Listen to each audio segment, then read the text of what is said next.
Assalamualaikum warahmatullahi wabarakatuh. Sobat tani semua, jumpa lagi saya Supriyatna di channel Organik Channel. Jangan lupa dukungannya di like, di subscribe, di komen ya.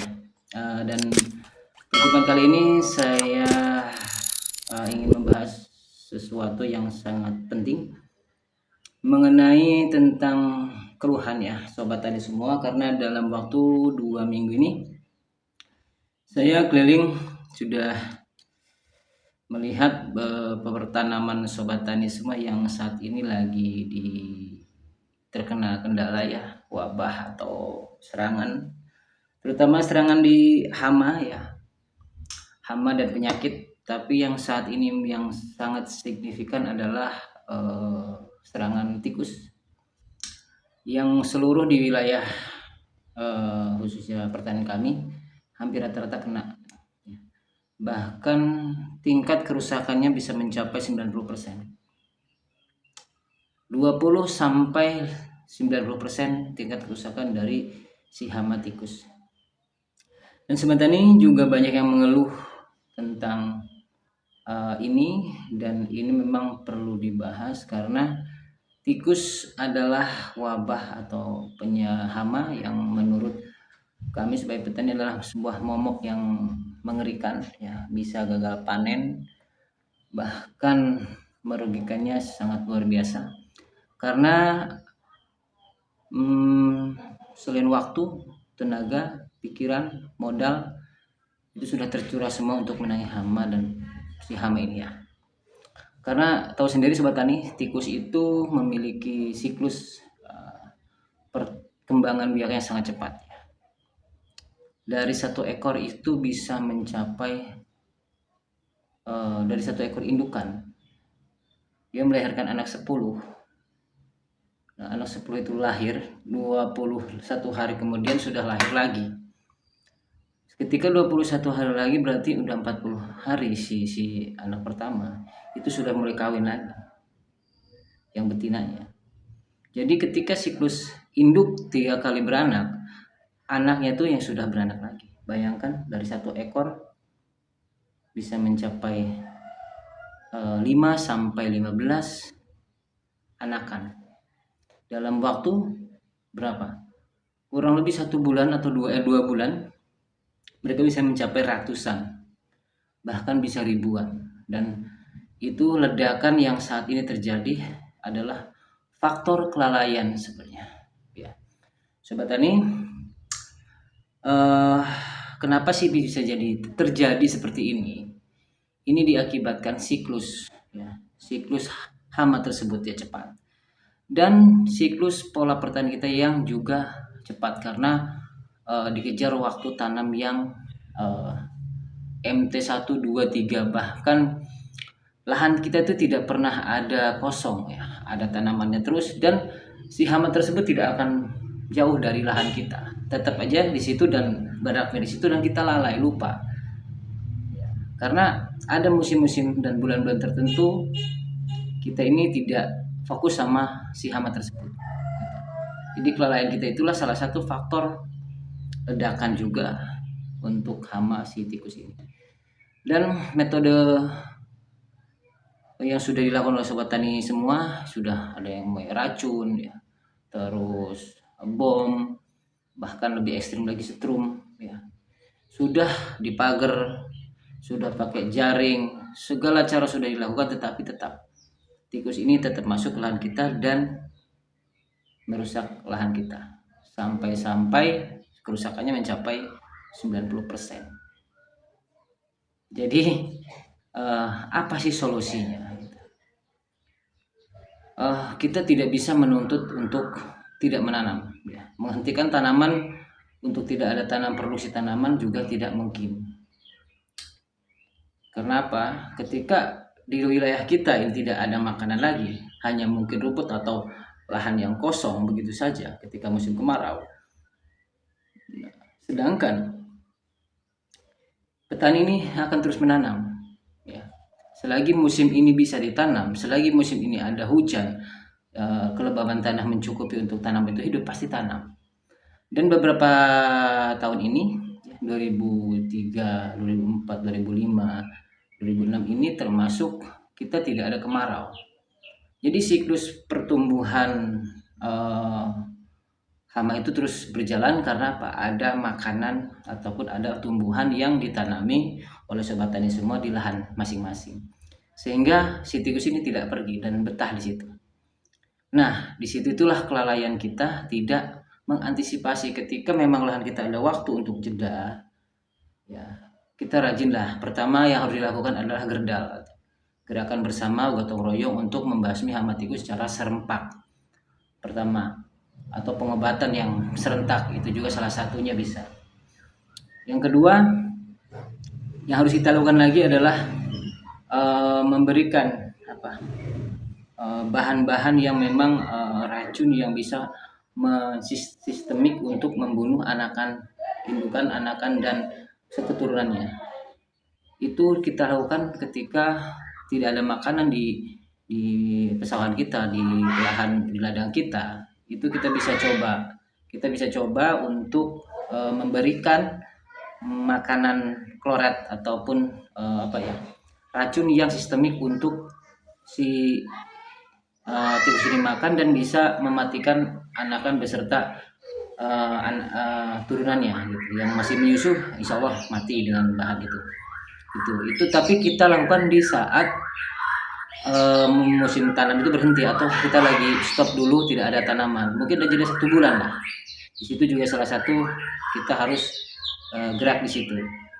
Nah, lalu setelah kita lakukan itu di musim tanam memulai lagi, ya kita bisa lakukan dengan treatment, ya mengusir secara pelan-pelan si hama ini menggunakan bahan-bahan yang tidak disukai oleh si tikus ini dengan aroma-aroma yang memang menurut yang saya sudah ketahui itu aroma yang paling nggak disukai itu adalah wangi-wangi yang menyengat.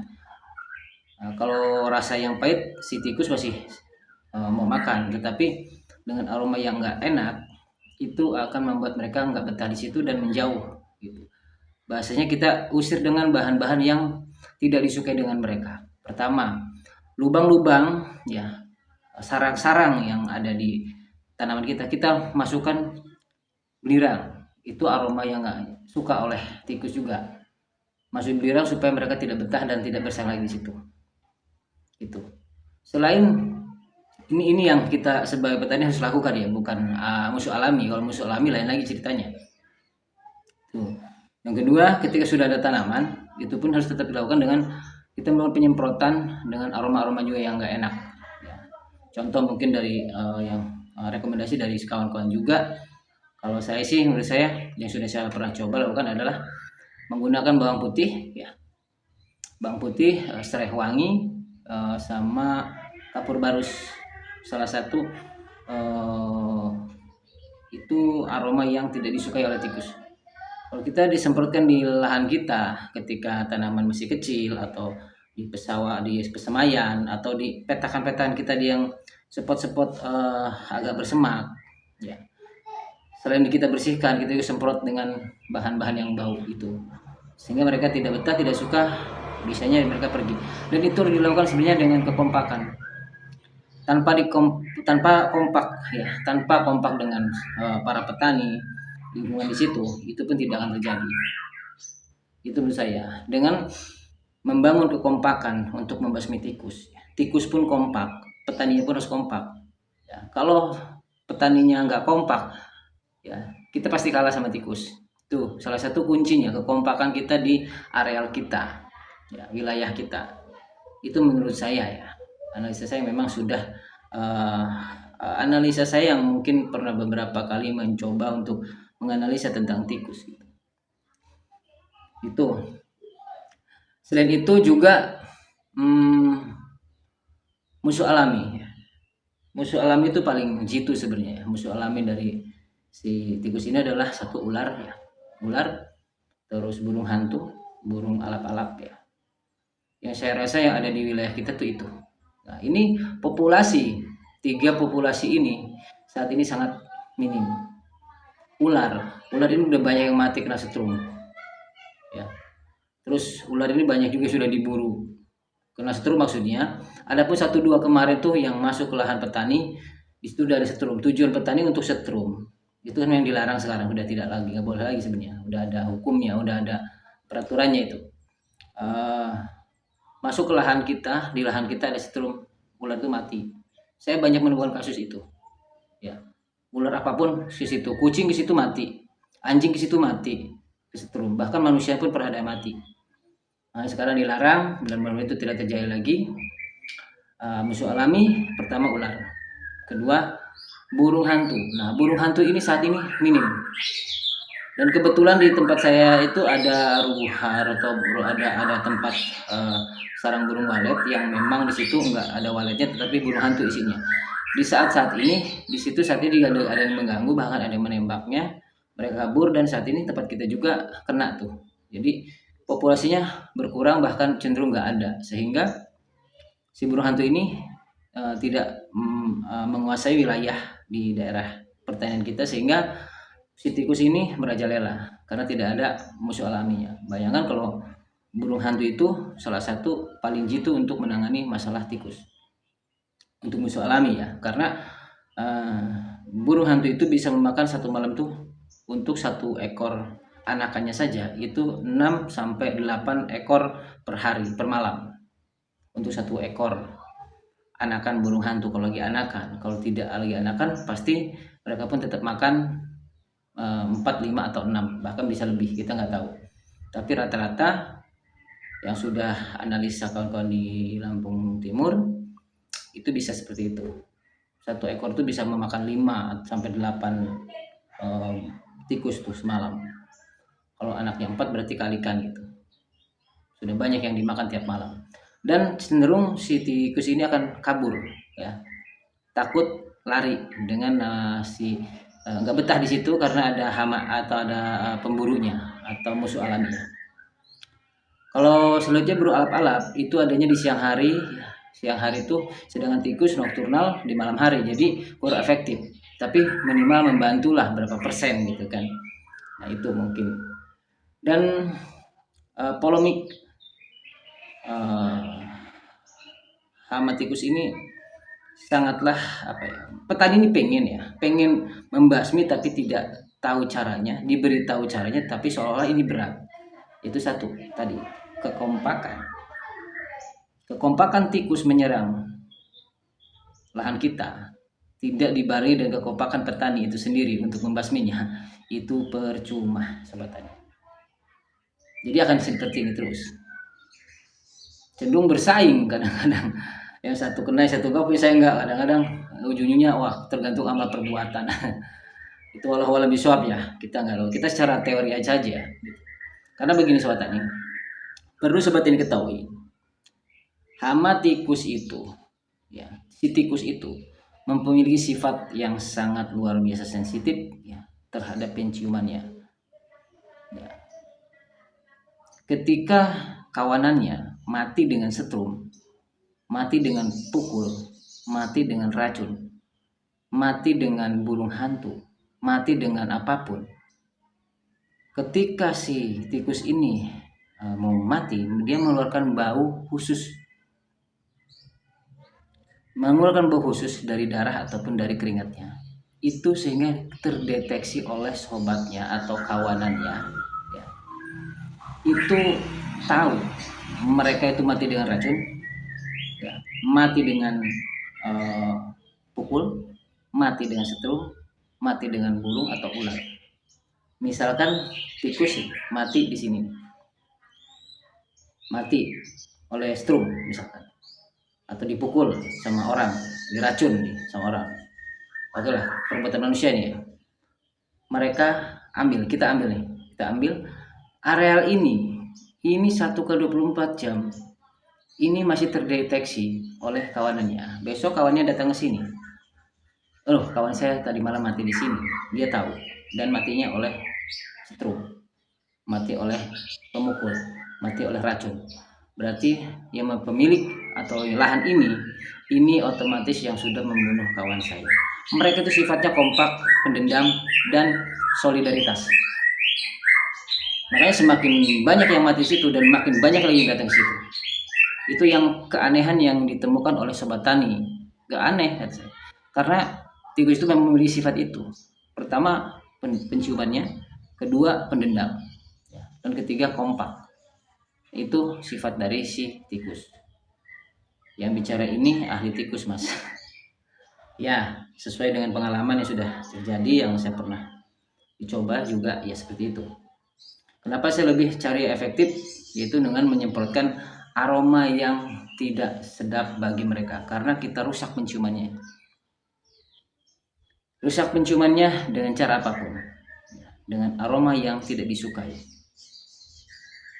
Ada yang pakai jengkol, boleh. Ada yang pakai labu, bukan labu, apa itu? Mojopahit, ya, atau bernuk, ya. Boleh. Yang baunya memang tidak disukai oleh si kawanan tikus. Dan insya Allah itu berhasil. Dan lakukan konsisten dari awal tadi. Gerdal, ya, menyisir, ya, terus memberikan aroma yang tidak sedap, dan siklus pertanian kita yang kita harus atur atau sedemikian rupa sehingga kita ada kesempatan untuk membasmi si tikus tersebut. Nah, mungkin itu saja perjumpaan kali ini Sobat Tani yang menurut saya akan saya sampaikan karena ini saya penting, karena salah satu momok ya petani kita saat ini menghadapi musim rendeng ini di tahun 2026 ini. Oke, Sobat Tani, sharing ini mudah-mudahan bisa sedikit membuka pikiran Sobat Tani ataupun menginspirasi Sobat Tani dan bisa melakukannya. Dan kali ini saya belum bisa turun ke lapangan untuk menunjukkan ya, yang terkena hama tikus miris ya Sobat Tani ya. Saya nggak mau terlalu mengekspos lahannya seperti apa, karena kawan-kawan semua sudah tahu lah namanya bekas tikus itu seperti apa, memprihatinkan. Oke, sampai jumpa di video-video berikutnya, dan diberikan kesehatan jasmani rohani, kita bisa bertemu lagi. Jangan lupa di like, di subscribe, di komen, ya, di share ya, di share. Mudah-mudahan kita bisa bertemu di minggu berikutnya dengan pembahasan yang lain, baik itu tentang budidaya ataupun dengan penanganan hama dan penyakit. Dan saya akhiri, wabillahi taufiq wal hidayah. Wassalamualaikum warahmatullahi wabarakatuh.